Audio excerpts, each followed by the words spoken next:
Hello everyone, welcome back to STS, Science, Technology, Economy, Strategy 등을 고민하는 곳입니다. 어제 23일자 페어타임즈라는 그 매체 기사 한번 보시면요. 후판 시장 가격 급락 행진이 이어지고 있다는 겁니다. 포스코산 후판이 톤당 95만 원까지 하락했다. 중공의 잉크우 강철 후판 그 수입 가격이 톤당 78만 원 선이라는 겁니다. 그런데 이거 하락 행진 중이라고 봐야 하기 때문에 시간이 갈수록 더 내려갈 것으로 봅니다. 저는 글로벌 철강 산업은 팬데믹 이전부터 이미 공급 과잉 상태였고요.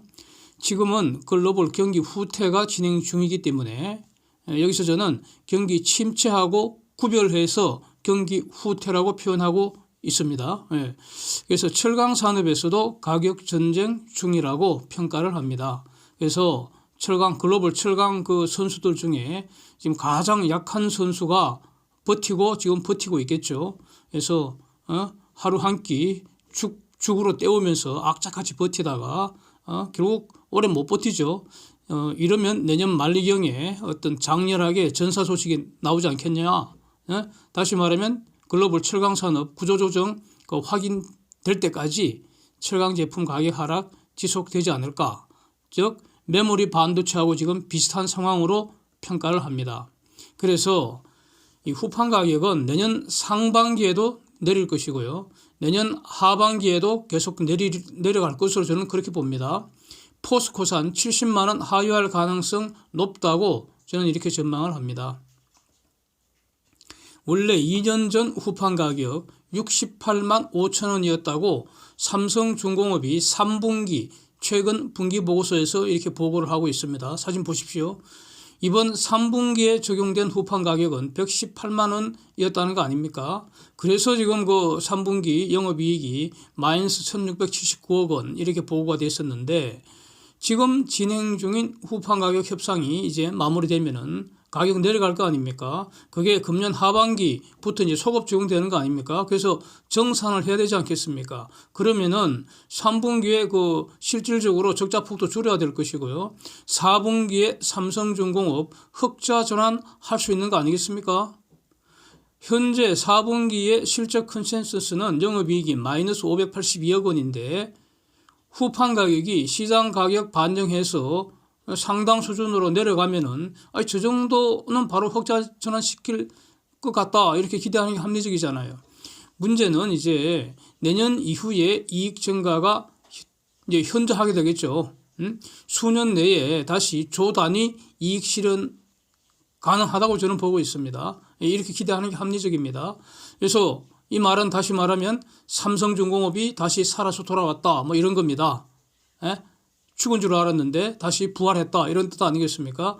이게 바로 조선업에 투자해야 하는 그런 이유라고 정리를 할 수 있습니다. 자, 여기서 이 후판 가격 대폭 인하 논쟁을 가장 먼저 시작한 사람이 바로 접니다. 이렇게 말씀드릴 수 있습니다. 지난 상반기로 제가 기억되는데요. 다 영상이 다 남아있기 때문에 검색하면 바로 나오는데 뭐 검색은 하지 않았고요. 대략 제 기억에 남아있는 걸 말씀드려 보겠습니다. 상반기쯤인데 후판 가격 또 인상한다고 그런 뉴스가 막 도배가 되고 있어서 제가 그 뉴스를 캡처를 해서 그거를 조목조목 비판을 했습니다.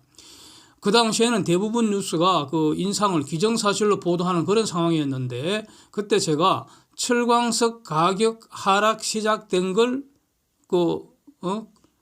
가격 추세 그 그래프를 보이면서 이게 저 철광석 가격이 오르고 있습니까? 내리고 있습니까? 이렇게 질문하면서 영상을 시작한 게 있습니다. 그때부터 가격 인상이 아니라 대폭 내려야 한다.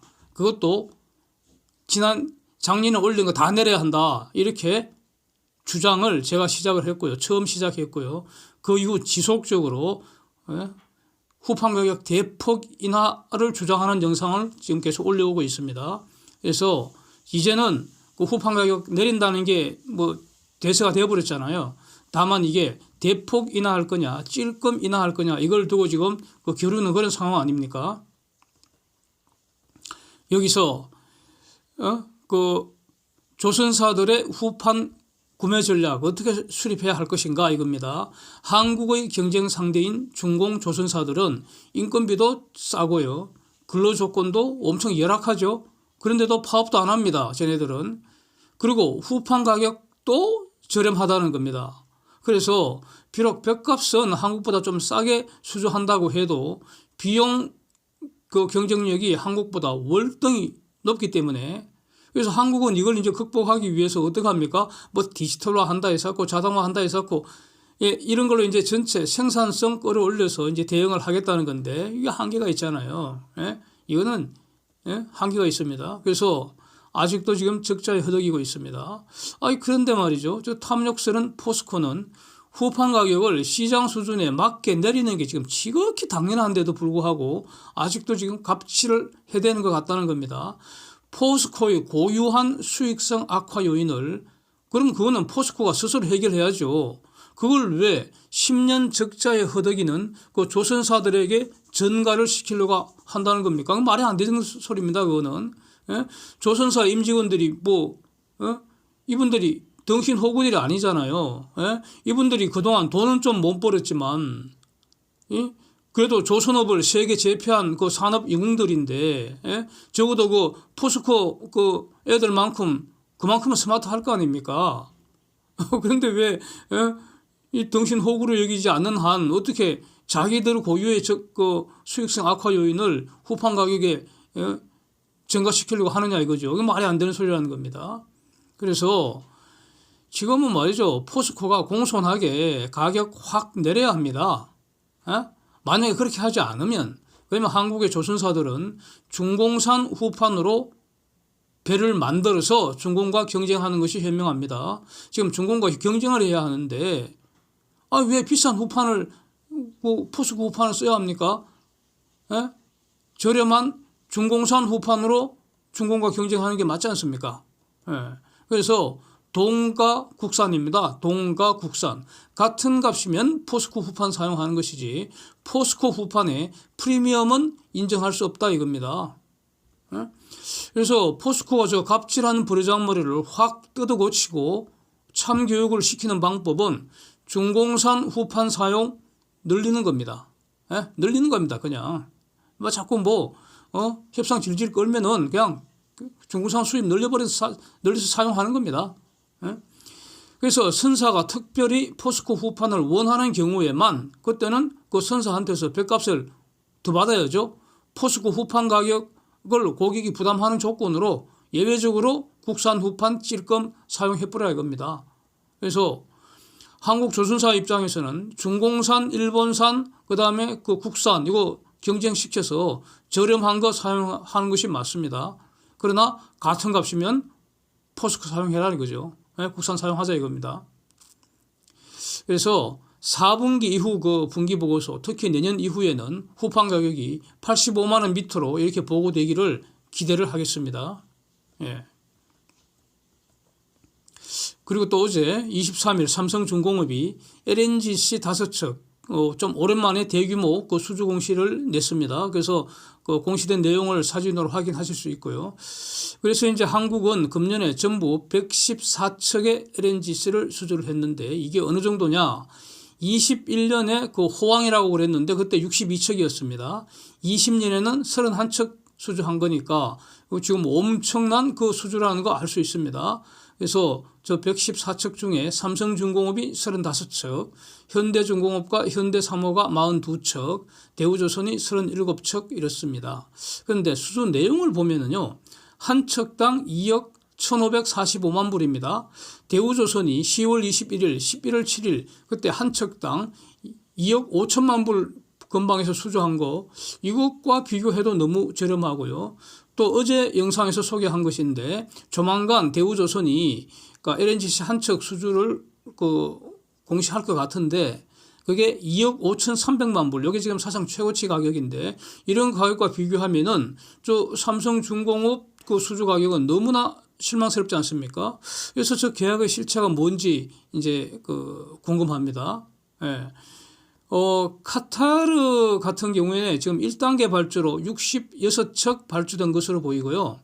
그중에 한국이 56척, 중공의 후동중화가 열척 수주한 것으로 보입니다. 그래서 한국이 수주한 카타르 평균 가격이 한 척당 2억 1,479만 불인데 어제 삼성중공업 수주 가격하고 비슷하지 않습니까? 그래서 하여튼 카타르는 내년 이후에 이제 페이스 2 2단계 발주 수량이 현재 대략 한 85척 이상 지금 남아 있는 것으로 이렇게 저는 정리를 하고 있습니다. 어제 삼성중공업 수주권 이것도 지금 뭐 아무것도 밝혀진 건 없죠. 선사라든지 구체적인 내용이 밝혀진 게 없는데 대략 아마 한 일주일 이내에 더 자세한 내용이 주요 외신에 보도될 가능성이 높습니다. 항상 그렇더라고요. 그래서 이런 것은 삼성중공업 측에 취재한 게 아닐 것 같고요. 외신들이 해외 발주한 선사를 직접 취재하는 것으로 이렇게 추정이 됩니다. 그래서 한국 언론이 해외 선사 직접 취재하기는 어렵지 않겠습니까? 네트워크가 없을 테니까요. 그렇고 그래서 저는 어제 삼성중공업 수주에 대해서 한 두 가지 가능성, 왜 저렇게 가격이 낮은가, 두 가지 가능성을 한번 일단 정리가 됩니다. 엑슨모빌 예약 발주 가능성입니다. 대략 한 3주 내지 5주 전에 그 당시 제가 영상을 올린 게 있죠. 삼성중공업이 LNGC 7척 순차 수주할 것 같다 이런 내용이었는데 당시 7척 중에서 최소 2척이 카타르 관련이라고 말씀을 드렸습니다. 남은 것도 예약 발주 가능성 있지 않느냐. 예약 발주라면은 가격을 현재 시세대로 적용하기는 힘들지 않겠습니까? 일단 이 가능성이 하나 있는 것 같고요. 만약에 예약이 아니라면 어떤가 이겁니다. 예약이 아니라면은 어제 삼성중공업이 수주한 거 인도일이 2027년 12월입니다. 지금 22년이잖아요. 5년 후 일거리입니다. 5년 후 일감. 와, 드디어 27년 도크가 지금 팔리기 시작했다는 의미입니다. 2억 5천만 불에 수주한 대우는 인도일이 26년 12월입니다. 1년 이상 빠릅니다. 그래서 27년 말 도크 판 거는 아마 삼성중공업이 가장 먼저 판 거 아닌가 이렇게 보여지고요. 현재 삼성중공업의 연간 LNGC 건조 능력은 16척인데 요걸 내년 말경 가면은 20척으로 늘리려고 현재 공정 개선 작업이 진행 중으로 이렇게 저는 알고 있습니다. 그래서 지금 한국 조선업 분기별 수주 실적 그래프고 제가 그린 것인데 그거 한번 보시면은 삼성중공업은 카타르하고 이렇게 예약 수주한 것 외에는 수주가 상당히 약합니다. 특히 3분기 이후에 삼성중공업 수주 약세가 아주 심각합니다. 그래서 이제 한 5주 남았는데 삼성중공업이 LNGC도 한 척당 2억 5천만 불 이상으로 좀 더 수주할 수 있지 않을까, 가능성이 남아있지 않을까 이렇게 기다려 보겠습니다. 아직 지난 3분기 실적 발표할 때 삼성중공업 측에서 연말까지 30억 불 LNGC하고 해양 플랜트 수주할 것 같다 이렇게 말한 거 그걸 여러 번 그걸 사실이라고 확인을 했기 때문에 아직은 수주 공시가 더 남아 있다 이렇게 봐야 되지 않겠습니까? 물론 이제 해양 플랜트는 에퀴노르가 지금 연기가 돼서 해양 플랜트를 과연 수주할지 요건 이제 불확실성이 좀 남아 있습니다. 어쨌든 30억 불이 안 되더라도 앞으로 수주가 좀 더 남아 있는 것 같습니다. 그러니까 이제 다음 주부터는 다음 주에 수주할 확률, 수주 공시 날 확률 이제 5분의 1 뭐 이렇게 되는 거죠. 그 다음 주에는 4분의 1 이렇게 저는 그렇게 기대를 하고 있겠습니다. 만약에 삼성중공업과 현대중공업이 2억 5천만 불 이상으로 이제 LNGC를 수주를 하기 시작하면은 이제 이 가격이 지지선으로 딱 굳혀지지 않겠습니까? 여기서 이제 중공하고 이 가격 경쟁이 이제 문제될 수 있는데 중공이 덤핑 칠 테니까 중공은 한국보다 가격 좀 저렴하게 받아도 자기들은 다른 비용이 절감되기 때문에 특히 인건비 이런 부담이 거의 없기 때문에 당연히 쟤네들은 덤핑하려고 하겠죠. 여기서 이제 한국은 중공과 비교해서 압도적 기술 격차 유지하고 그다음에 공정관리 잘하고 이런 것들이 이제 매우 중요한데 여기서 중공조선업의 치명적 구조적 문제점을 주목을 해야 할 것 같습니다. 그래서 한국조선업은 상대적으로 중공에 대해서 느긋할 수 있다는 겁니다. 그리고 이런 점을 조선사 영업팀들이 이렇게 선사들과 협상할 때 이런 점을 얘기할 수 있어야 한다고 보는데 뭐냐? 바로 첨단 반도체 쇼티지 상황입니다.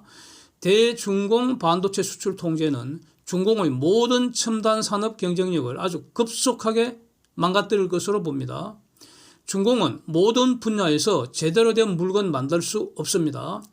지금까지 중공의 전략은 미국, 일본, 한국 이런 서방 기술을 훔쳐서 짝퉁 만들어서 그걸 서방 시장에 싸게 팔아서 이제 돈을 악착같이 모으겠다. 그래서 그 돈으로 미국을 제끼겠다. 요겁니다.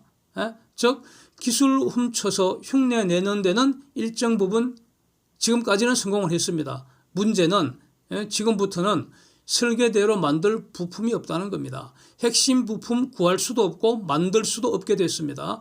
지금까지는 가능했지만 지금부터는 불가능하게 됐다는 게 중공 재앙의 시작이라고 봅니다. 왜 그렇습니까? 반도체를 막아버렸기 때문입니다. 배고파 죽는 게 아니고요. 반도체 고파서 죽어가게 됩니다. 트럼프의 대중공 전략보다 바이든의 전략이 훨씬 더 정교하고 치명적인 것 같습니다. 저거.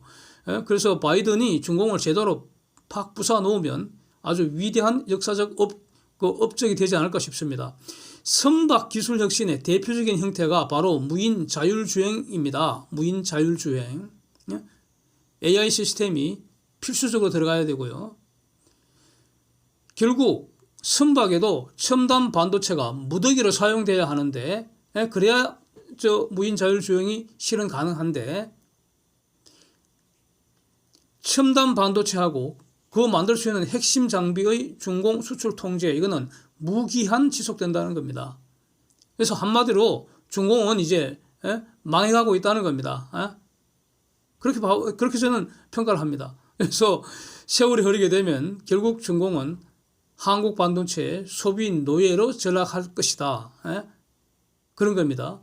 이걸 막으려면은 특별한 사정 변경이 있어야 합니다. 그런데 아직은 그런 조짐이 보이지 않는다는 겁니다. 그래서 지금 아주 상당한 장래의 일입니다. 이렇게 했던 정리를 하겠습니다. Thanks for watching. See you next.